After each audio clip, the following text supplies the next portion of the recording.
Melhor aqui. Boa. Ô, show. Júlio, boa noite. Vendo essa bandeira aí, com o Cristo Redentor de braços abertos, e vocês que fazem da Embaixada um grande sucesso, viu? Prazer grande. Pô, boa noite, Júlio. A gente queria muito te agradecer por você disponibilizar seu tempo em fazer uma live com nós, torcedores são paulinos, nós que somos fora da capital, que estamos no Rio de Janeiro. É um prazer muito grande contar com você nessa live. Rafael, o prazer é meu, o Sérgio também que está aí. É um prazer muito grande. Vocês sabem o histórico que nós ajudamos a criar essas embaixadas, né? Criamos as embaixadas. E a Embaixada do Rio de Janeiro, salvo engano, vocês assistem jogos em Copacabana, na época, algumas vezes em Copacabana. A gente vem acompanhando, Rafael, muito fortemente o trabalho de vocês. E as embaixadas é um grande projeto que nós queremos que o São Paulo dê continuidade. Quer dizer, hoje ele existe, mas ele precisa ser aprimorado. Então, é um prazer muito grande. Estou aqui à disposição de vocês, tá? Júlio, se eu esquecer de alguma coisa, você me complementa. Tá bom. Você é conselheiro vitalício do São Paulo.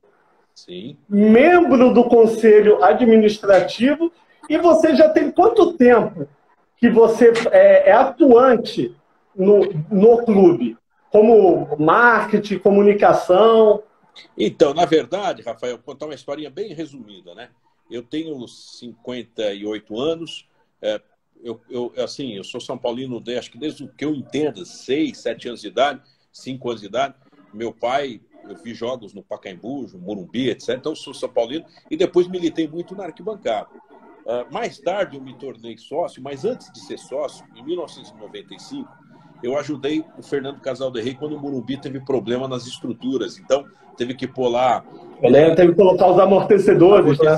Exatamente. Eu estava na época no SBT, e o SBT ajudou nesse projeto com uma ação nossa, que era o Morumbi Século XXI, e fizemos alguns amistosos, São Paulo e Seleção da Dinamarca, São Paulo e Ajax, São Paulo e Real Madrid no Pacaembu, onde a transmissão era da SBT e o São Paulo ficava com a renda de bilheteria, que era uma boa renda, sem custo nenhum para o São Paulo, porque o SBT e os parceiros traziam as equipes de fora.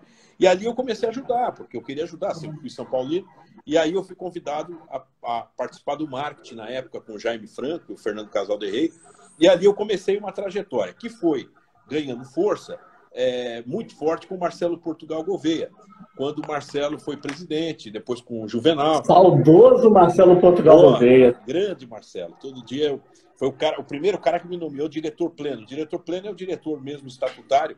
O adjunto é um diretor importante, mas o diretor pleno foi a primeira vez que me convidaram e foi o Marcelo. Então eu tenho uma gratidão por ele muito grande. E aí nós começamos. Então, se eu te precisar de tudo que nós já passamos, vice-presidente de marketing, diretor de marketing, vice-presidente de diretoria, dá mais ou menos aí, sem contar o período de torcedor, uns 25 anos. Se colocar, o período de torcedor é muito grande, porque eu sempre fui torcedor mesmo de arquibancada, e aquele tempo não tinha internet, era tudo muito difícil. Os jogos na televisão não eram raros, quando você tinha o direito à televisão ao vivo. Então, os estádios, o Morumbi já teve 120 mil pessoas, 125 mil pessoas, e eu estava na arquibancada. Você sentava na arquibancada e sentava entre você e o próximo uma pessoa deitada. Assisti vários jogos assim. É o que vocês fazem hoje num outro trabalho, que tem uma diferença, porque é a distância, então tem um mérito maior ainda, porque vocês estão numa outra localidade, num ambiente que tem Flamengo, que tem Vasco, que tem Botafogo e Fluminense, né? Então, é um trabalho muito bonito, mas eu sempre coloquei que as embaixadas é o futuro do São Paulo, porque mais que o sócio-torcedor, porque ele é distante, ele tem o amor ao São Paulo e ele divulga o São Paulo, diferentemente dos torcedores que estão próximos do estádio. Nós vamos falar bastante disso hoje. O pessoal tem perguntado para a gente, até mandou essa pergunta para a gente, perguntando qual é a função do conselho de administração, porque isso o torcedor não vê muito, mas é algo muito importante para o clube, né? O conselho de administração, Rafael e Sérgio, ele foi criado no novo estatuto. Tal qual uma grande empresa que tem um conselho de administração, é um órgão que fica acima da diretoria executiva e que ele tem a fiscalização, ele tem a cobrança, a aprovação das contas e é um controle até do próprio presidente. né? Então, é uma coparticipação da administração e é um órgão que você tem poderes para aprovar, reprovar contratos e também você fazer orçamentos. Então, é uma experiência nova que está dando resultado. E por que as pessoas não conhecem muito? Porque o Conselho de Administração, muita gente fala, poxa, o Conselho de Administração aceita tudo. Não é assim. Você não pode deixar de dar condições de governabilidade de uma gestão. E, ao mesmo tempo, você tem que zelar pela gestão. Vamos imaginar que vaze uma situação de um contrato que nós reprovamos ou de uma operação financeira que não foi adequada e nós reprovamos. Isso, quando vai para a divulgação e da publicidade, cria um mal para a instituição, porque uma notícia ruim interfere na relação de bancos, de instituição, do mercado. Então, o Conselho de Administração ele trabalha muito em silêncio, a não ser quando às vezes acontece alguma situação, não é nem vazamento, mas algum documento que é mais público, e aí ele apresenta. Por exemplo, nós fizemos um outro exercício de um orçamento não original que o presidente ia mandar, nós fizemos um outro. Claro que agora, com o coronavírus, vai ter que ser refeito tudo. Infelizmente, é um momento muito difícil.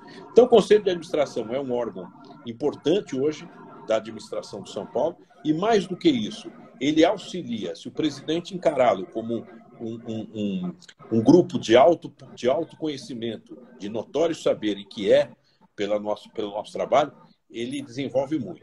Então, ele não entra na questão menor da gestão, mas ele entra na parte orçamentária, na fiscalização de contratos e, mais do que isso, na aprovação e no acompanhamento do orçamento. Não sei se você ouviu a pergunta, Júlio. No início, né, um pouquinho antes do mandato do Marcelo Portugal Gouveia, você, eu acho que era até à frente desse grupo, um grupo que chamava GESP. Isso. Grupo de Executivos São Paulino. Isso existe ainda? Ou esse grupo é o atual Conselho Consultivo? Fala um pouquinho como funcionou isso. O GESP, você falou bem, muita gente não conhece essa parte da história, que é muito importante. Na verdade, ele chama Grupo de Executivos São Paulinos. Na época do Marcelo Portugal, o Marcelo disse assim para mim, olha, eu ganhando a eleição, o que eu faria no marketing? O que você acha que seria importante? Eu falei, olha, Marcelo, tem que ter um plano para que a gente consiga trazer para o São Paulo um pensamento, uma filosofia de marketing diferenciada. Ele falou, mas como fazer isso? O São Paulo já tentou, passa um diretor, passa outro. E eu disse a ele o seguinte, falei, olha, Marcelo, vamos tentar, eu posso tentar, eu não assumo diretoria nenhuma, mas eu monto esse grupo, que é um grupo de executivos do mercado publicitário, onde eu conheço bem, de São Paulinos, com muita competência no que faz. Então, eu até brinquei, vai ser a consultoria com o custo-benefício maior do mundo. Vai ter eficiência, São Paulinidade de forma gratuita. E começamos a nos reunir toda segunda-feira. Foi um grupo que foi formado mais ou menos chegou a ter 15 pessoas muito boas. E esse grupo ficou de 2002 até 2005. Quando eu assumi a diretoria de marketing em 2005, muitos desses membros vieram para a diretoria. Ele deixou de ser o grupo de executivos do São Paulinos para estar dentro do marketing do São Paulo. E foi quando o São Paulo, então, deu uma alavancada. Entre 2002 e 2004, vocês lembram que o São Paulo ficou distante da Libertadores e o nosso grande mote de campanha era vamos voltar à Libertadores. Né? E aí tinha até um filme publicitário que o Cicinho fez um gol no Palmeiras, que tinha uma locução dizendo voltar para a nossa casa, disputar a Libertadores na nossa casa e tal. E nós conseguimos esse objetivo com o Rojas e com o Milton Cruz ajudando ele. Eu lembro perfeitamente que nós preparamos a volta. 2004, o São Paulo disputou e perdeu para o Once Caldas na semifinal. E depois em diante, a história vocês conhecem, que teve então início no GESP. Esse GESP não existe como órgão, mas eu acho que tem tudo para voltar. Eu acho que é uma experiência que foi muito exitosa, entendeu? Muito legal, muito legal. Ô Júlio, só voltando aí um pouquinho no que você falou, a questão do Once Caldas em 2004. Cara, tem dia que eu ainda deito pensando nesse jogo. Eu nem gosto de lembrar disso, cara. Pelo amor de Deus. Aquela eliminação foi péssima. Foi. A semifinal foi muito ruim. Foi, cara, pô. Assim, o Once Caldas ele foi campeão merecido, porque ganhou São Paulo, Santos e Boca, né? Foi campeão merecido, mas assim mesmo ainda fica na cabeça isso aí. Sim. Deixa eu te falar, Júlio. Desde 2009, o estádio do Morumbi, ele tem mais uma, né, das suas ideias que está ali dentro do Morumbi, que é o Morumbi Concept Hall. Sim.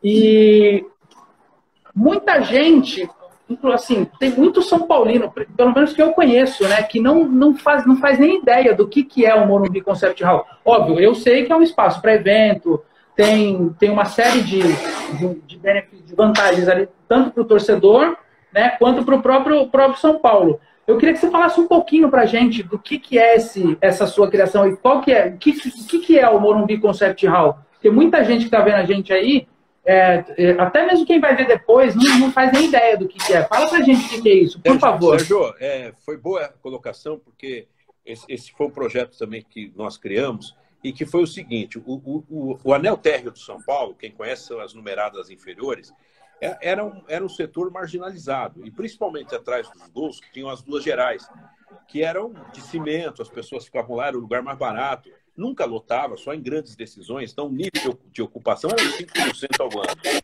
E o que acontecia? Eu olhava aquilo e falei, puxa vida, o Morumbi fica próximo dos grandes shoppings, o metro quadrado dos mais valorizados de São Paulo, por que não levar vida para o São Paulo, para aquele local em dias não apenas de jogos, mas, sobretudo, levar conforto para quem vai lá. Vamos transformar essa área marginal em uma área premium da família. Bom, quando eu comecei a falar isso, muitos me ouviam, outros não. É normal isso. Muita gente achava que era uma loucura criar um espaço sem dinheiro. A gente não tinha dinheiro, não tinha empresas parceiras, etc. Mas aquilo ficou na minha cabeça. Eu dividi com mais amigos e os funcionários do marketing. Eu dizia, vamos criar um Morumbi Concept Rock embaixo, etc, etc. Bom, aí nós fizemos 2 movimentos que deram abertura a esse, eu vou dizer como que ele funciona já, a esse espaço muito valioso do São Paulo. Primeiro foram os camarotes corporativos. Nós começamos a fazer ali camarotes para empresas, onde você levava mais conforto e mais família, e mais empresas. Depois, a geral atrás do gol, como eu tinha esse levantamento que só lotava 5% nos jogos de ocupação no ano, eu falei, puxa vida, as pessoas vêm aqui, quando vem lota, desculpe a falar, mas era um urinódromo, as pessoas ficavam no cimento, faziam necessidades, um xixi ali, aquele cheiro. Meu Deus, isso não é bom para a marca do São Paulo. Então vamos acabar com a geral, substituindo a geral por grandes parceiros que assumam e deu início ao Concept Hall. Bom, quem é o grande parceiro? Aí nós estamos pensando, nós estávamos naquele momento de glória, onde a Topper vestiu a camisa lá no Japão de 2005. E a Reebok estava entrando e ganhou a concorrência. Eu sentei com o Pedro Grendene, que é um grande empresário, olha o Rafael, o Pedro Grendene, um grande empresário, e disse a ele, Pedro, você vai ter a camisa do São Paulo, lógico, pagando isso aqui, que era um contrato milionário, mas tem mais uma coisa. Ele falou, pô, eu não aguento mais uma coisa. Eu falei, tem. Você vai ter que construir a mega loja, e a mega loja da Reebok vai ser o lançamento do Morumbi Concept Hall. Como ele confiava muito em mim, ele falou, Júlio, tô dentro, vamos fazer uma loja de 720 metros, no portão de entrada, a antiga geral foi extinta praticamente, e vamos fazer essa loja com vista para o campo, etc. Bom, inaugurou-se a loja com sucesso, foi prefeito, governador, gente para chuchu. E o que aconteceu? Na loja eu anunciei que as empresas que quisessem poderiam ocupar, dentro daquela ideia de modelo, de unidade, mais outros espaços. E depois da loja nós tivemos o Santo Paulo Bar, que hoje é um restaurante árabe, nós tivemos livraria, nós temos a academia de ginástica, São Paulo, a Companhia Atlética, nós temos o restaurante Coje, nós temos uma churrascaria Raça, que é maravilhosa, é monumental, nós temos um buffet infantil, nós temos uma fisioterapia, isso do que eu estou lembrando. Então, o que era um sonho virou realidade. Eu lembro que quando eu falei isso, me chamaram de louco, visionário. Eu falei, olha, visionário, louco não, mas visionário me anima, porque a gente tem que ser visionário na vida. E eu lembro que tinha alguns conselheiros que até me criticaram, pô, mas você vai tirar, nós vamos perder não sei quantos assentos nas gerais. Eu falei, nós não vamos perder nada, porque elas não estão ocupadas. 5% ao ano é nada. Então nós vamos ganhar em conforto, qualidade. Então foi a mega loja da Reebok que deu início a um conceito que hoje está implantado. É uma unidade que você vai com a sua família, a sua namorada, em jogos diferenciados. Você vê o jogo no anel térreo, que antigamente era marginal, e passou um anel premium, onde se você quiser hoje põe um camarote lá, eles têm que lutar muito para arrumar o espaço. E para finalizar essa questão, qual foi o desafio? O Morumbi, projeto do arquiteto Artigas, é um estádio concebido, sonhado na década de 40 e 50, concebido como projeto em 50 e entregue parcialmente numa inauguração em 1960, e depois ele concluído em 1970. Portanto, hoje ele é um estádio naturalmente antigo, onde eu olhava e dizia assim, não tem como construir mais nada. Nós tínhamos que aproveitar o quê? Os vãos livres. Os vãos livres tinham que ser adaptados. E aí eu tenho que dividir esse mérito a todos que me apoiaram, ao presidente Marcelo Portugal Gouveia, ao presidente Juvenal Juvencio, que abraçou esse projeto, que no começo teve resistência, porque achavam que eu ia tirar assentos, ia fazer uma coisa. Não, hoje não. Hoje nós temos 3 opções de restaurante, nós temos uma academia de ginástica melhor de São Paulo, nós temos um buffet infantil que não faz só festa de criança, nós temos essa churrascaria que, se vocês não conhecem, vale a pena, uruguaia, honrando as nossas tradições. Eu vou mostrar isso aqui para vocês. Ó, a caneca uruguaia. 27 é um número que eu gosto. Aí me deram de presente, e essa caneca lembra Lugano, Dario Pereira, Forlan e Pedro Rocha. Então, isso tudo que eu estou conversando com vocês foi o Morumbi Concept Hall. Foi mais ou menos a mesma linha de acreditar no potencial do São Paulino. Não, sem dúvida, uma ideia genial, sensacional. Um pensamento muito para frente, né? Como o São Paulo sempre foi, né? E daí vamos falar um assunto que na época foi bom, só que hoje está meio esquecido. Em 99, Julião, não sei se partiu de você, o São Paulo criou o programa de sócio-torcedor. Um programa inovador que não existia no Brasil. Daí eu queria saber, né, se essa ideia partiu de você, de onde você tirou essa ideia e o que você acha do atual projeto de sócio-torcedor. Aliás, eu estou vendo os nomes passar aqui, eu queria falar o nome de todo mundo, mas já vi o Armando Calil, que é um grande São Paulino, e muitos outros. Depois eu vou tentar ler aqui. Eu estou com a posição contrária, então não consigo ler. Mas, Armando Calil, um abraço a todos vocês, São Paulinos, que estão aí participando dessa live maravilhosa, com o Rafael e com o Sérgio, nossa embaixada do Rio. Sócio-torcedor, ele tinha sido criado quando eu estava lá ajudando, em 1999, se não me engano. Foi em 99 que foi criado. Foi, 99, exatamente. Teve a participação o Edson Lapola, o conselheiro Lúcio Astolfo e muita gente. É um projeto realmente muito importante. É um projeto que no futuro ele tem que ser revisto, porque o sócio-torcedor, na minha opinião, ele não só tem que trazer a vantagem da compra do ingresso, que é muito importante. Ele tem que trazer isso também. Mas eu acho que ele tem que ter experiências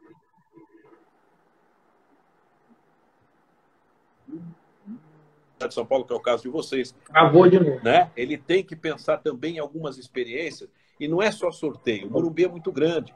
Ele pode fazer um evento só para sócio-torcedor, com jogos de veteranos. Ele pode fazer um evento só com sócio-torcedor, com o show de alguns São Paulinos.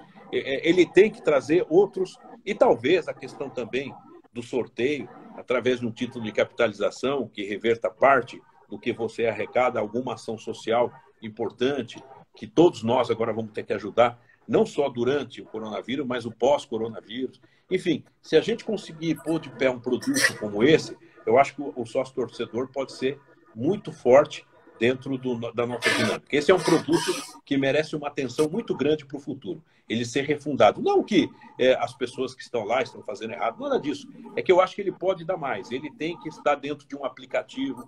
Esse aplicativo você deve ser um sócio-torcedor diferenciado e comprar ingressos de forma diferenciada. Você tem que ter vantagens competitivas. Mas eu acho que o sócio-torcedor, eu vou até chamar de patrocinador, porque ele é efetivamente o patrocinador que o São Paulo deve priorizar, que é o seu cliente. Hoje, pelos dados que nós levantamos, Júlia, fizemos algumas pesquisas, e a pesquisa mais atual mostra que o São Paulo está na 9ª colocação no ranking de sócio-torcedor. E nós somos a 3ª maior torcida do país. Esses dados mostram que o sócio-torcedor está sendo muito mal trabalhado. Vou até deixar aqui um abraço para o meu amigo Francisco Chicão, que já nos ajudou muito aqui no Rio, até para marcar uma live com ele, para ele explicar melhor esse processo do sócio-torcedor, como funciona. Mas, na sua opinião, então, Júlio, o sócio-torcedor deve ser remodelado, né? Sim, eu acho que o Francisco é um grande funcionário, trabalha muito bem. É que, na verdade, é o seguinte, e não é nem... O que acontece, tem que ter uma explicação um pouco mais ampla. O Brasil é um país que vive muito aperto econômico. A renda per capita do Brasil é muito apertada. Então, quando a gente tem um torcedor que compra ingresso, que compra camisa oficial, que assina pay-per-view e que entra de sócio-torcedor, nem sempre o orçamento dele comporta. E o futebol é emocional. Quando o São Paulo não vai bem, ele deixa de pagar, torna-se inadimplente, depois ele volta. Então, o sócio-torcedor ele tem que ter um dinamismo de garantir que a adimplência, ou seja, a pessoa que paga em dia, ganhará algo no final. E isso tudo tem que ter ancorado, talvez, um título de capitalização. É o que eu sempre acreditei. Para ele participar de sorteios, para ele participar de promoções, etc. Então, nós temos que ter na cultura de quem entra como sócio-torcedor, que também não é só a emoção. Porque é impressionante, quando o São Paulo perde, isso não é diferente dos demais times, isso tudo cai. Os clubes que têm uma fidelização maior é que tem uma entrega melhor de benefício final, e não é o benefício imediato, ele é um benefício lá na frente para que você continue pagando. Pode ser uma camisa, pode ser um evento de um grande show, pode ser alguma coisa maior, que a pessoa fala, poxa, se eu deixar de pagar, não é assim, rigoroso. Claro, o cara atrasou, ele volta, tem problema. Mas se ele ficar sem pagar por um X tempo, ele perde aquele benefício de pontos. É como se fosse uma pontuação. Então, eu acho que o sócio-torcedor, quando você fala que ele é em nono lugar, realmente ele deixa a desejar. Mas essa balança, ela é muito tênue. Uma hora você está em nono, depois uma hora você vai para quarto, porque tirando os clubes do Sul, que trabalham muito bem o sócio-torcedor, os demais clubes vivem na emoção momentânea, pontual do torcedor. E isso nós precisamos entender, que o sócio-torcedor tem que ser sócio-patrocinador. É a mesma coisa de amanhã, uma empresa que está pagando pelo São Paulo, o clube não vai bem, ele deixa de pagar. Nós temos que entender que o sócio-torcedor, patrocinador, ele pode ter 2 ou 3 categorias diferentes. A categoria da embaixada, que a gente pode chamar, que é onde vocês estão mais distante. Uma outra categoria VIP, ouro, que é o cara que pode pagar mais, e esse cara, aí ele seria um grande patrocinador, é uma forma dele ajudar. E uma normal, dentro das condições de cada... Mas não tenha dúvida que é um produto, é um projeto que nós temos que atuar de forma presente e muito firme. Ô, Júlio, bom, emendando isso, assim, só para finalizar Finalizar não, porque eu acho que ainda tem muita coisa para falar de sócio-torcedor. Mas até o São Paulo ele foi pioneiro, né, nesse projeto, como a gente estava falando aqui agora há pouco. Inclusive, o nome do site, www.sociotorcedor, é nosso. É do São Paulo. Eu falo nosso porque, assim, claro, eu tenho São Paulo como meu. Claro. Eu sou São Paulino, claro. Eu tenho São Paulo como meu. O Rafa tem o São Paulo como dele. Nós, São Paulinos, temos que ter o São Paulo como nosso. Sim. Então, assim, eu me sinto orgulhoso por isso, tá? Por levar esse nome do sócio-torcedor. Qualquer um pode falar assim, torcedor de qualquer time, eu sou sócio-torcedor. Não. Eu sou sócio-torcedor. Você é torcedor do seu time, você é sócio não sei o quê, é torcedor não sei o quê. Sócio-torcedor, só eu. Claro. Eu acho que isso é bacana. Claro. Eu acho, Sérgio, que quando a gente está dentro de um programa como esse, a gente se sente partícipe. Sabe, seria muito bom que a maioria pensasse dessa forma.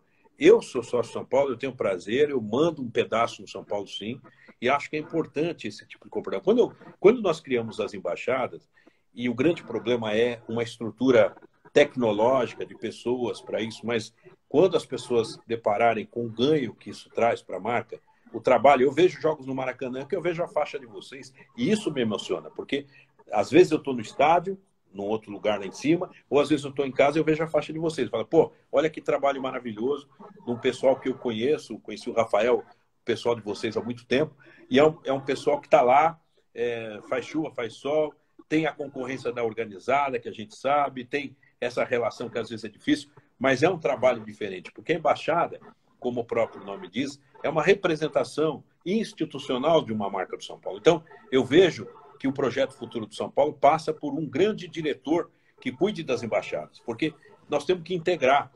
Eu sei que tem, eu não vou aqui às vezes mencionar, mas nós temos no Maranhão, nós temos no Espírito Santo, nós temos em Brasília, nós temos em vários lugares do Brasil pessoas que amam o São Paulo, que dificilmente vê o São Paulo presencialmente, a não ser quando o jogo é lá, e quando eles vêm para cá, vocês vêm para cá com sacrifício, etc.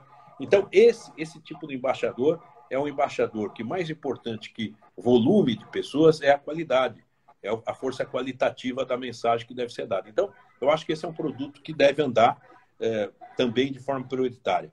E por que a gente fala assim, deve andar e não andou? Porque às vezes eles param, às vezes diretorias não dão continuidade, esse é um grande desafio do São Paulo como planejamento para o futuro. Até pegando esse gancho, Júlio, você citou algumas embaixadas, né? Hoje nós temos um trabalho conjunto, um trabalho muito legal, um trabalho que eu digo assim, bem ímpar, bem unânime, que nós somos hoje 10 embaixadas que trabalham junto, que pensam junto, que se organizam junto. Nós fazemos, por exemplo, a campanha de doação de sangue todos os anos. Nós temos as nossas ações sociais, que é o Natal Solidário. Inclusive, essa semana teve a Embaixada da Bahia, fez uma arrecadação de alimento para doar pela causa do coronavírus. Então, nós temos a gente sabe que cada embaixada tem a sua particularidade. Nós aqui do Rio, por exemplo, nós concorremos com 4 times grandes, nós estamos numa cidade violenta, mas nós conseguimos trabalhar junto. O trabalho que é desenvolvido aqui no Rio de Janeiro é muito parecido na Bahia, é muito parecido no Tocantins, é muito parecido no Acre, muito parecido no Paraná, Rio Grande do Sul. Nós temos um grupo hoje que nós conversamos constantemente, tentando sempre levar o nome do São Paulo, agrupar os torcedores locais e que eu espero futuramente, Júlio, a gente poder conversar com todos, até te apresentar para todos, para você conhecer e a conhecer o trabalho de hoje em dia das embaixadas. Porque as embaixadas não é só Instagram, não é só Facebook. Tem um trabalho muito amplo de abraçar o torcedor local, de abraçar o torcedor que vem para o Rio de Janeiro ou vai para a Bahia fazer o turismo, e ele, vai ter jogo do São Paulo, não sei onde assistir, e ele encontra na embaixada esse lugar, e fora as demais coisas, né? E continuando no assunto lá do sócio-torcedor, Júlio, você deve lembrar bem que antigamente tinha o Giro em Sampa, e isso beneficiava muito o torcedor de fora de São Paulo. Não sei se você se lembra que esse Giro em Sampa era... Você fazia o sorteio entre os sócios torcedores e aqueles que eram contemplados passavam um fim de semana em São Paulo. Sim. Ia conhecer o CT, acompanhava o treino e no dia seguinte ia no jogo. A gente queria saber por que isso não continuou. E até falar um projeto do Francisco, um projeto um pouco atual, que é o Match and Day, que é o Tô em Casa, um projeto fantástico, que beneficiou muitos torcedores, que existiu, quando São Paulo vinha jogar aqui no Rio, ou na Bahia, ou no Paraná, o São Paulo sorteava 50 sócios torcedores, esses torcedores ganhavam ingresso, porque até existe uma reciprocidade entre os clubes, né? Quando um clube daqui cede, o São Paulo cede para ele a mesma quantidade. E a gente fazia o tour no Morumbi, no Maracanã. A gente conhecia internamente como era o Maracanã, e 5 torcedores, Júlio, era contemplado e ir pro hotel do São Paulo tirar fotos com ele. São ações tão simples, cara, que você não, de repente você não consegue entender como é importante para o torcedor são paulino estar perto do time, e é coisa que não gera custo praticamente para o clube. Queria saber a tua opinião sobre isso, sobre essas ações do São Paulo que pararam. Então, Rafael, o problema, Sérgio, também dos projetos que param é uma coisa que nós vamos lutar aí, se tudo der certo, é que todo o planejamento, nós vamos colocar que futuras diretorias, mesmo diferente da anterior, devem continuar projetos de sucesso. Porque, por exemplo, eu vou dar dois aqui que têm continuidade, que devem ter maior continuidade, que é o Batismo Tricolor, que também fui eu que criei, e que é uma muito legal. Que é muito legal, é uma coisa emocionante, é uma coisa que veio para ficar. Ele teve paradas, e não é bom. Depois o São Paulo Social. Você sabe que quando aconteciam, e acontecem geralmente, catástrofes naturais, e aconteceu em Friburgo, nós mandamos 15 carretas para Friburgo de mantimentos que nós recolhemos na frente do estádio, no Portão número 1. Nós tínhamos lá um projeto chamado São Paulo Social, e nós atendemos não só Santa Catarina, Friburgo, Minas Gerais, e vários acontecimentos. Então saíam as carretas de empresas que doavam as carretas para os seus motoristas e a arrecadação de mantimentos dali. Saiu um funcionário do São Paulo, que era o Nino na época, que foi do marketing, uma bandeira do São Paulo de um lado e uma bandeira do Estado em que nós estávamos atuando. Isso é um trabalho institucional que, no caso, importante como a embaixada. O que acontece, e respondendo agora objetivamente, é que a falta de prosseguimento de projetos, de planejamento, atrapalha. Então, por exemplo, a embaixada ela é uma coisa que existe, mas não existe, porque tem que ter um diretor que cuide das embaixadas, e eu vou fazer de tudo para que tenha esse diretor. Quer dizer, na linha da estrutura do marketing, você tem que ter diretor de embaixadas. Esse diretor é que tem que ter a relação com vocês e discutir os projetos com vocês. Então, aí entra o Gira São Paulo, ele pode até estar patrocinado. Tem uma série de coisas que vocês vão estar interagindo com esse diretor. O São Paulo teve um contrato milionário, não só de dinheiro, mas com um grande percentual, que também eu que fiz. Desculpa de eu falar eu que fiz, mas eu tenho que falar, né? Porque foi a Warner Bros. A Warner foi a primeira vez que o personagem Pernalonga vestiu uma camisa de futebol. E depois o São Paulo, no fim do terceiro ano, e aí foi um erro, não renovou. E a Warner queria continuar. A Warner, porque achavam que ia voltar ao modelo antigo, que era licenciar produtos como essa bola, particularmente com empresas. Não, era através da Warner que nós estávamos crescendo. No primeiro ano, 10% de faturamento, no segundo ano, 15%, no terceiro ano, 20%. Mas mais do que o crescimento em faturamento, era o crescimento institucional, porque você tinha a marca do São Paulo não feita no fundo de quintal, numa bola de plástico, sem qualidade. Você tinha na vitrine ou nas gôndolas de grandes varejistas, como foi o caso do Walmart, do Carrefour, que tinha gôndolas específicas do São Paulo por causa da Warner. Então, foi um erro monumental o São Paulo ter retroagido. Então, esse tipo de coisa, nós vamos tentar frear através de uma vinculação para que o plano diretor de cada área tenha continuidade de uma outra gestão. E, às vezes, isso não acontece. Então, a embaixada, que foi o que nós criamos, ela existe hoje respirando de fato por vocês. Porque a entidade não faz, não é por mal, mas ela não faz porque não está no foco dela. E ela precisa voltar para o foco.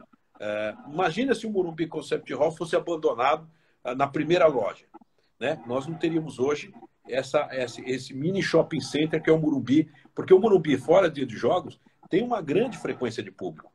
As pessoas que vão almoçar, que vão se divertir. Eu tentei colocar um cinema lá, na época, com a Cinemark. Infelizmente não deu, pela questão de ruído, da questão acústica do estádio. Mas quase nós iríamos ter salas de cinema, e era um projeto maravilhoso, que você teria, levantando a tela, você teria o vão do jogo. Era ao contrário. Mas isso fascinou o pessoal do Cinemark. Cinemark vieram americanos para cá, engenheiros, mas a coisa não teve uma condição técnica de fazer. Senão nós teríamos pelo menos 3, 4 salas de cinema que no dia de jogo elas virariam um camarote. Descia a tela, depois do jogo você assistia um filme.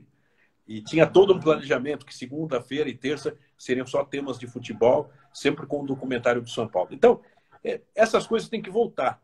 e o São Paulo precisa observar que o valor dessa marca, que o valor da nossa torcida, que o valor dos nossos títulos, da nossa história, está na condução correta, transparente, mas, sobretudo, proativa do gestor. E é isso que nós vamos tentar desenvolver com esse grupo de conselheiros que nós estamos formando, para que o São Paulo, sem prejuízo de quem não fez, quem fez mais, quem fez menos, isso não é problema. Nós não estamos num concurso para saber quem fez mais. Nós estamos num concurso para levar a marca do São Paulo e voltar a ganhar título.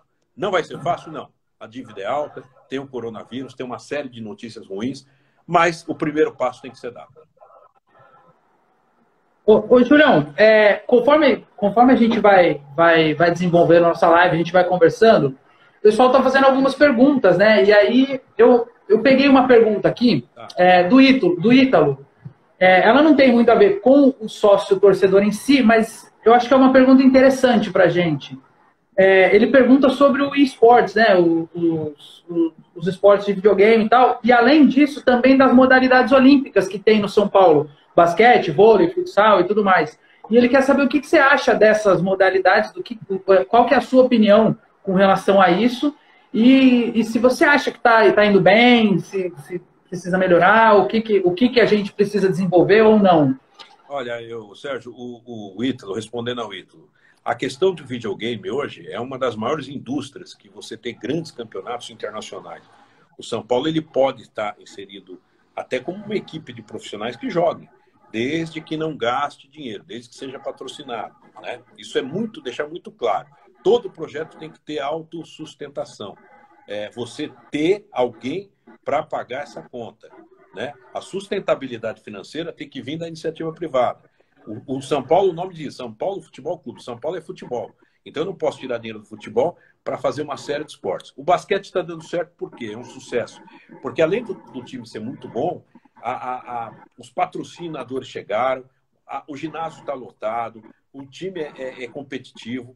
Agora, será que o São Paulo suporta ter vôlei, basquete? Não, nós temos que ir com muita calma.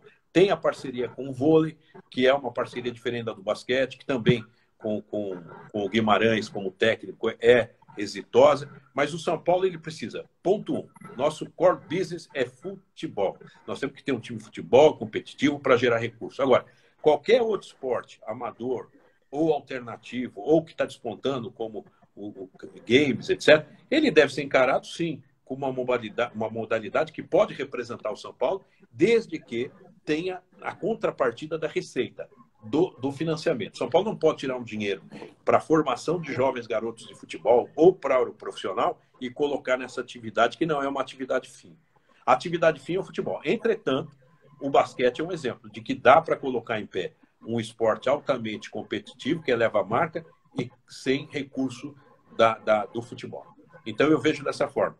Todos os esportes devem estar na mesa, devem ser discutidos. E a primeira pergunta, vamos buscar um parceiro para isso? Vamos. Se tiver um parceiro, ele entra com toda a força da nossa camisa. Até porque é uma empresa, né? Uma empresa como se fossem segmentos dentro de uma empresa, e um segmento não pode pagar o outro. Cada segmento tem que se pagar para a empresa ser rentável, né? Sim, sim. Aliás, tudo no futebol, é por isso que tem o conselho de administração, ele tem que ser encarado como uma empresa.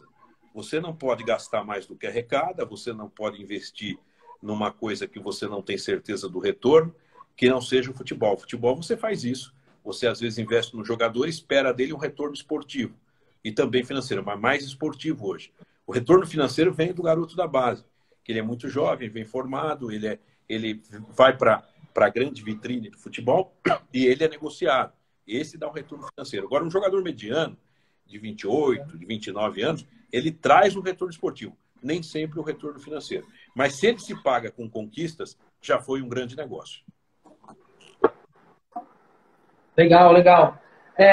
Julião, teve um fato o ano passado, já foi recorrente, né? Eu falo do ano passado porque foi quando eu participei. Então eu posso falar com propriedade do que aconteceu aqui. A gente teve um problema, os torcedores do São Paulo tiveram um problema especificamente no jogo contra o Vasco, tá? O jogo contra o Flamengo foi tranquilo, Fluminense, Botafogo, conseguimos comprar os nossos ingressos de forma até um pouco antecipada. No Flamengo não tanto, mas contra o Fluminense e Botafogo, tranquilo, foi muito antecipado até. Então a gente não teve corre-corre, não teve problema, não teve dor de cabeça. Só que especificamente no jogo contra o Vasco, o próprio site do Vasco anunciou que os ingressos começariam a ser vendidos para a torcida visitante no dia do jogo às 11 da manhã. O jogo era um domingo às 4 e ia começar a ser vendido às 11 da manhã. O site do São Paulo também. Isso, exatamente. O site do São Paulo também notificou isso, que os ingressos começariam a ser vendidos para os visitantes, para nós, no caso, a partir das 11 da manhã do dia do jogo. A gente começou a fazer fila, né, na bilheteria, 10 horas da manhã já tinha gente lá, 1h da tarde a bilheteria não tinha aberto ainda, e aí veio um funcionário do Vasco e informou à 1 da tarde que os ingressos já tinham se esgotado. E, pô, como o ingresso esgotou? Nem abriu a bilheteria? E aí ele informou, ele falou, toda a carga de ingresso visitante foi enviada para São Paulo. E aí, com meia hora de antecedência, a gente encontrou um monte de cambista na porta do setor visitante, vendendo os ingressos a preço absurdo. Tipo, teve um cara que falou comigo que ele pagou R$250 no ingresso para esse jogo em São Januário, né? E a gente separou, a gente pensou numa questão e a gente queria saber de você, o que você acha? Você acha que o sócio torcedor local ele tem que ter prioridade na compra desses ingressos? Ou você acha que isso não cabe ao clube visitante? No caso, falando especificamente de São Paulo, não cabe a nós, São Paulo, tratar dos ingressos do visitante, sim ao clube mandante. O que você acha? Não, eu acho... Só antes de você responder, Ju, por que a gente trouxe essa questão? Porque as embaixadas são os maiores incentivadores do sócio-torcedor para quem não mora em São Paulo. E a gente incentiva mesmo. Claro que a gente pega a questão. Primeiro, você se tornando sócio-torcedor, você se torna um patrocinador do clube, mas, ao mesmo tempo, eles vieram nos cobrar. Pô, nós viramos sócio-torcedores por incentivo de vocês e hoje eu tô largado, eu tô sem ingresso para assistir meu time jogar. Exatamente. Teve um que falou para mim assim, falou aí, ó, vocês incentivam tanto ser sócio-torcedor para isso? Não tem sentido. Eu acho que aí nós temos que ver, primeiro o seguinte, São Paulo precisa entender quantos sócios-torcedores ele tem, por exemplo, no Rio de Janeiro. É um número grande, mas é claro que é bem diferente de São Paulo. Então, não é um volume que não dá para você administrar. Eu acho que nós teríamos que ter um gatilho de uma reserva desses sócios-torcedores. Quando São Paulo vai jogar no Rio, tem que ter a garantia desses sócios-torcedores. A garantia. Agora, ela tem que ser manifestada dentro de um período, porque se você deixa chegar na bilheteria, e aí é um assunto difícil no futebol brasileiro, é muito complicado esse negócio de venda de ingresso, porque tem vários interesses, até questão policial, porque eu também enfrento isso aqui em São Paulo. De repente tem cambista com um volume muito grande de ingresso. Então eu acho que nós temos que, a partir do momento que você tenha um diretor de embaixada aqui de São Paulo, vamos chamar da cabeça da rede de embaixadas, e ele vai ter na cabeça já, olha, Rio de Janeiro vai precisar de 200 ingressos, 180, 160. Você ter uma reserva prévia no sistema em que esses ingressos estão bloqueados até tal data, por exemplo. Porque você também não pode segurar e você, dos 180, você tem uma adesão de 60 e perder os ingressos. Então, tem que ter uma combinação de uma pré-reserva. Eu acho que isso dá para fazer a partir do momento que você tem um diretor que vai planificar isso, porque, veja bem, o sócio-torcedor de outro estado, o que ele mais quer é assistir um jogo do clube dele. Se ele não tem condição, para que ele vai ser sócio-torcedor? Então, essa é a garantia de um projeto sócio-torcedor à distância, que a gente tem que criar, a gente não, mas todos os São Paulinos, ele tem que estabelecer essa garantia, a garantia de que ele tenha ingresso. Porque, veja bem, quantos sócios-torcedores tem no Rio de Janeiro? Eu não tenho esse número, mas não é um número que inviabilize uma operação dessa. E assim na Bahia, assim em Brasília, assim no Tocantins, como você falou, e outros estados. O Espírito Santo está muito próximo de vocês também. Eu acho que essa é uma questão, de novo, todo projeto vencedor tem que ter um pai, tem que ter um dono. Nós criamos um projeto e dentro da nossa estrutura muito pequena no marketing, a gente conseguia tocar. Mas o São Paulo cresceu muito, as redes sociais estouraram. Todo mundo hoje cria produto, lança produto. Cada dia é diferente do outro no futebol. Então, cada projeto tem que ter um dono. Então, tem que ter o diretor de embaixada, o diretor dos batismos, o diretor de eventos nos estádios, um diretor de responsabilidade social, enfim, e juntar tudo isso. Agora, que não tenha dúvida que tem que ter a garantia do ingresso ao sócio-torcedor que fisicamente distante de outras regiões, isso é situação importantíssima que esse novo produto tem que garantir. Júlio, você falou algo aí que me fez lembrar e é algo que atrapalha muito nós que somos de fora de São Paulo. Eu me lembro que quando o São Paulo e Tajeres, nós aqui do Rio, nós montamos a caravana, nós estávamos com 8 ônibus fechados para ir contra o Tajeres. O que aconteceu? Dos 8 ônibus que estavam fechados, nós saímos apenas com uma van. E por que isso aconteceu? Porque nós não conseguimos comprar ingresso. Daí eu te pergunto, não é tão simples nós como sócio torcedor, nós como embaixada, conseguir ter um elo direto com São Paulo para fazer esse bloqueio de ingresso nos garantir. Por quê?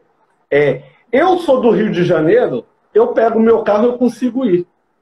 Agora você imagina o pessoal do Acre que tem que se programar para ir para São Paulo, para ir para o jogo, ter que reservar o voo. De repente, com um mês de antecedência, ele reserva o voo, faz a compra e chega próximo do jogo, ele não consegue ingresso. Isso não é coisa simples, coisa fácil de se fazer. Ou a gente tem um canal do sócio-torcedor direto e ter uma prioridade por nós sermos de fora de São Paulo, ou a embaixada em si, um elo direto com São Paulo, que consiga fazer essa reserva. Não é algo simples de se trabalhar?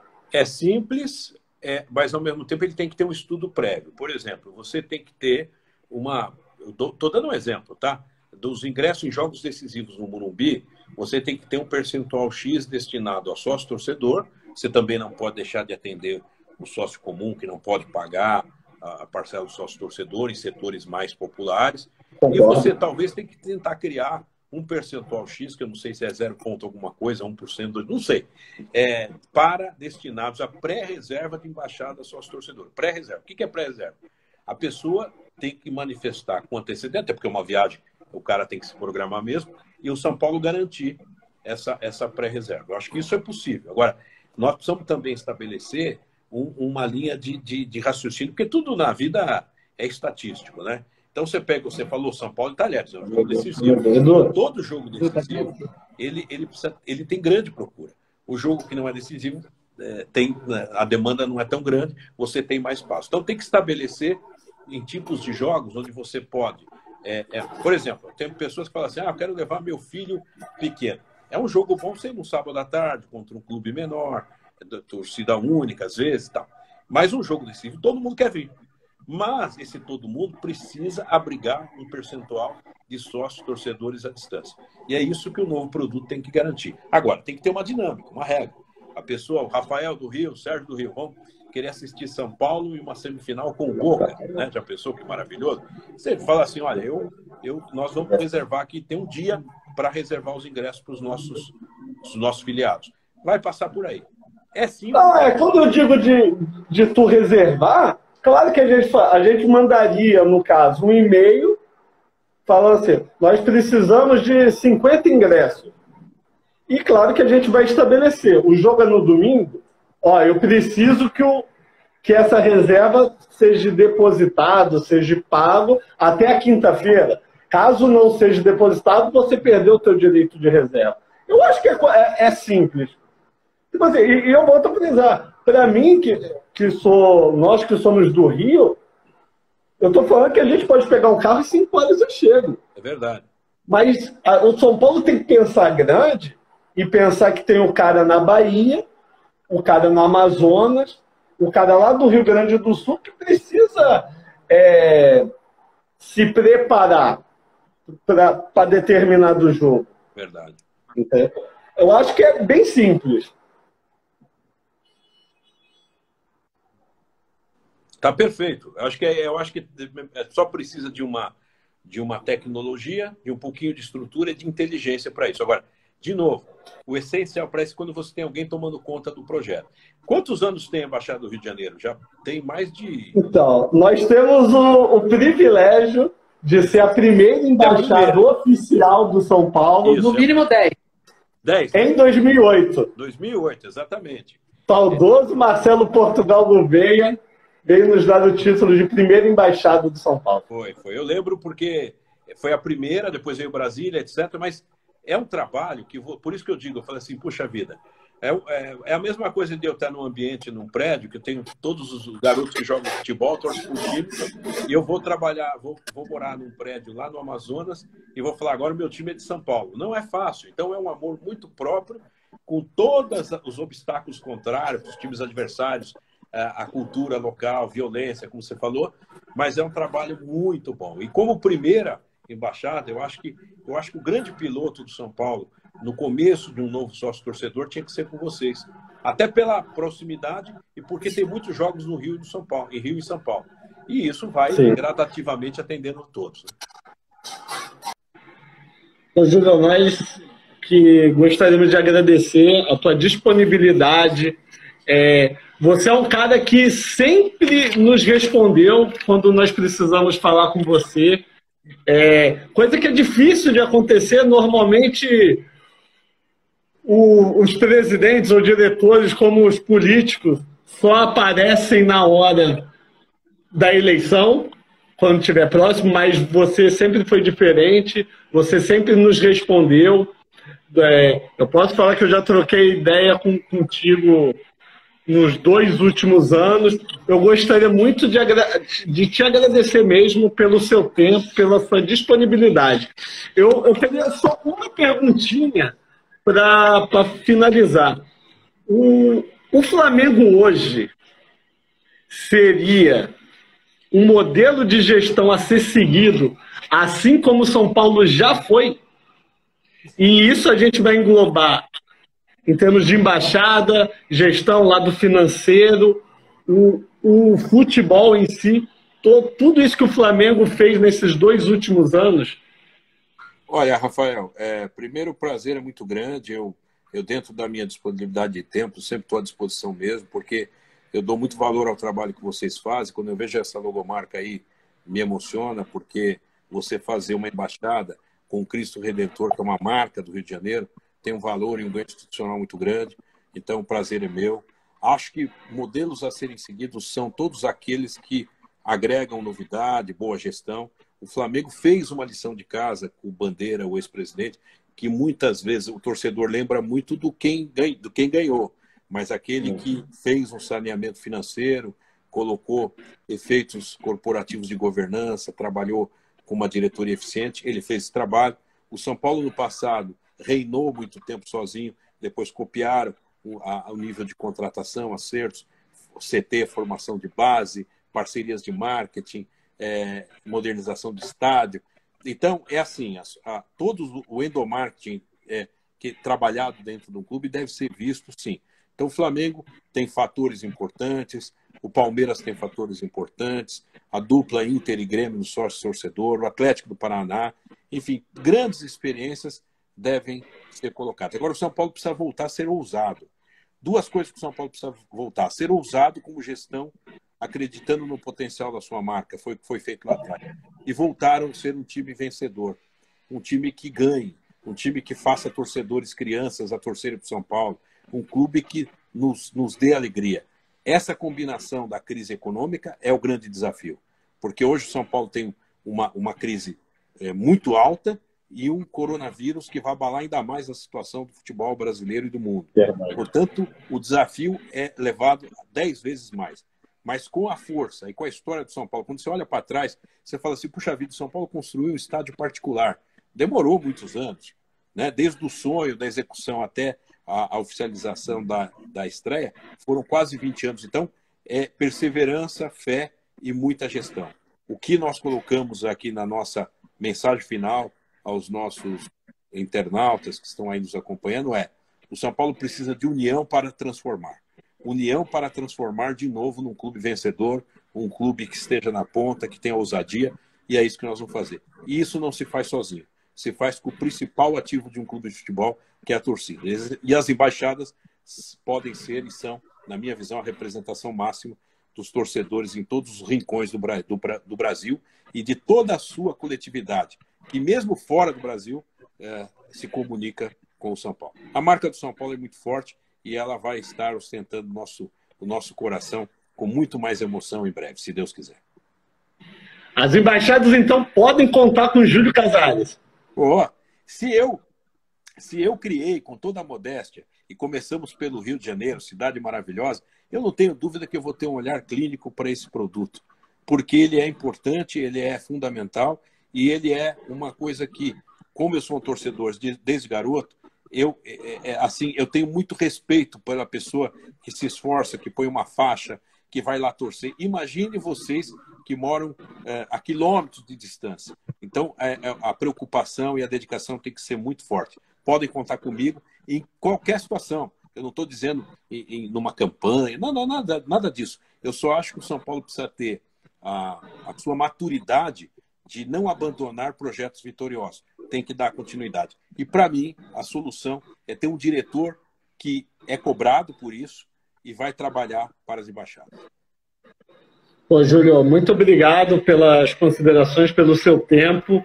E eu quero te convidar para quando você estiver no Rio ou quando vier com o São Paulo para cá, para você conhecer a nossa embaixada. Ela fica na Tijuca, bem pertinho do Maracanã, fica no Maraca Hostel, um espaço seguro, fechado, com câmeras, com piscina, para quando o pai leva teu filho, enquanto a gente está vendo o jogo, a criançada pode ficar na piscina. Um grande parceiro da embaixada, um parceiro que dá desconto.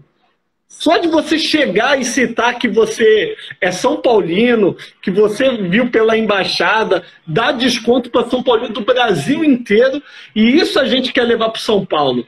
Essas parcerias que nós, torcedores, nós moradores fora de São Paulo, que nós conhecemos, nós sabemos o que é bom para o São Paulino, para o residente, a gente quer levar essas parcerias que nós temos para todo São Paulo do Brasil, principalmente Rio de Janeiro, que é uma cidade bem turística, recebe bastante paulista, e fica o nosso convite para você, para conhecer nossa sede na Tijuca, o Maraca Hostel. Pô, será um prazer, é bem pertinho do Maracanã, vamos tentar sim. Uma vez vocês estiveram em São Paulo, estiveram com o Lugano, salvo engano, eu não pude ir, mas a próxima eu estarei sim. Eu quero ver se de repente um jogo do São Paulo, que a gente acabe indo até um pouco mais antes de vocês, a gente marca um dia para a gente almoçar, ter um papo, será um grande prazer. Rafael, fica o meu abraço a você, ao Sérgio, todos os diretores aí da Embaixada, e a todas as embaixadas do Brasil que eu vi que participaram, que foi um grande barato, foi bacana, foi gostoso, e nós vamos repetir isso, tá bom? Sucesso. Sim. Já vamos marcar a próxima, porque aí não foi nem metade das perguntas que nós chamamos para você. Mas vai ter oportunidade. Qualquer coisa me manda e nós vamos aí tentando responder, tá? E vamos voltar, tá bom, se Deus quiser, a ostentar esse hino maravilhoso que é do nosso São Paulo Futebol Clube. Ok, obrigado. Julião, eu quero te agradecer como paulista, tá? Eu sou paulista, eu vim morar no Rio de Janeiro há 2 anos. E o que me deixa mais perto de casa, da minha mãe, do meu pai, da minha família que ficou em São Paulo, veio eu, minha esposa e minhas filhas, é a embaixada. Quando eu vim aqui, eu assistia jogo sozinho, em casa, no sofá, de vez em quando ia no botequinho da frente, ia no bar do lado e tal. Mas assim, quando eu conheci a embaixada, eu me senti mais perto de casa. E eu não precisa nem falar nada, eu só quero te agradecer por criar as embaixadas. Obrigado. Porque eu acho que muito torcedor que está vendo isso, que é de São Paulo e mora em outro estado, tem o mesmo sentimento que eu, pô, aqui eu me sinto em casa, aqui eu fui acolhido. Eu larguei tudo lá, saí de lá com 30 anos, deixei meus amigos, família toda lá. Eu tive que refazer as amizades, não que eu larguei os amigos, não, tem os amigos lá. Mas aqui eu tive que criar outros amigos, porque eu estava sozinho em casa, entendeu? Então, assim, muito obrigado aí, obrigado de coração. Isso é um agradecimento de São Paulino te falando, porque por conta da embaixada, eu me sinto mais em casa, eu me sinto mais em São Paulo, eu me sinto mais dentro do Morumbi. Legal, Sérgio. Obrigado. Você é uma dupla maravilhosa, Sérgio e Rafael. Valeu, Sérgio, pela colocação. Eu vou me despedir de você feliz. Eu é que agradeço vocês pelo trabalho que vocês fazem. Aí essa nossa grande causa de amor, que é o São Paulo. O São Paulo, quando disputou o título com o Goiás lá no Gama, no estádio do Gama, eu nunca esqueço. Eu estava no hotel, que teve aquela confusão na mudança do árbitro. Vocês se lembram daquela confusão na véspera do jogo?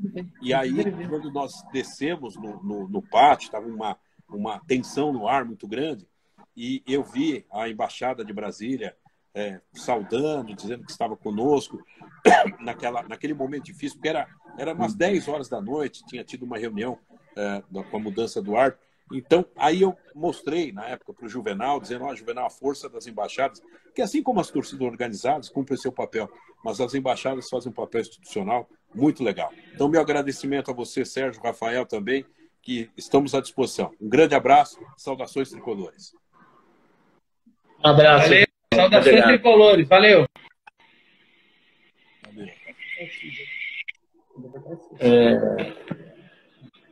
Eu queria agora agradecer a todos vocês que participaram da nossa live. Foi nossa primeira live, nós não tínhamos experiência, a gente achou que 1 hora seria tempo pra caramba, e na verdade a gente viu que faltou tempo.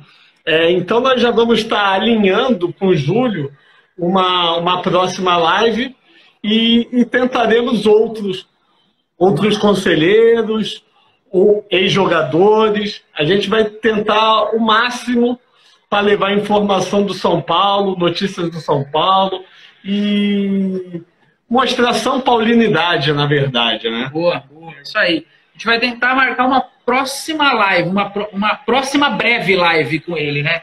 Porque, assim, ficou muita coisa ainda no ar, ficou muita coisa para a gente perguntar. Eu tenho certeza, a gente fez 3 perguntas só do pessoal que mandou pra gente, e eu tenho certeza que ficou muita pergunta ainda aí com vocês também, além das nossas aqui, que ficou no mínimo umas 10 aqui. A gente vai falar ainda muito mais de embaixada, vai falar com ele muito mais de sócio-torcedor, e assim, obrigado mesmo pela participação de todo mundo aí. Poxa, foi satisfação, apesar de estar tremendo igual uma vara verde aqui. Mas é a primeira live da gente, cara. Foi a primeira, eu acho que foi muito produtiva. Ele respondeu, tirou muita dúvida da gente, né? Tirou bastante dúvida que a gente, principalmente eu como torcedor, tinha muita dúvida. Então acho que ele tirou algumas dúvidas da gente aí. E eu quero agradecer aí a presença de todo mundo. Obrigado pelo convite aí, Rafa. Você é doido. Tô feliz com ele. Obrigado. E não podemos de mostrar também os bastidores. Os bastidores. Nosso amigo Edu aqui, participando. Segurando a bandeira que caía. E dizer que nós nos prevenimos.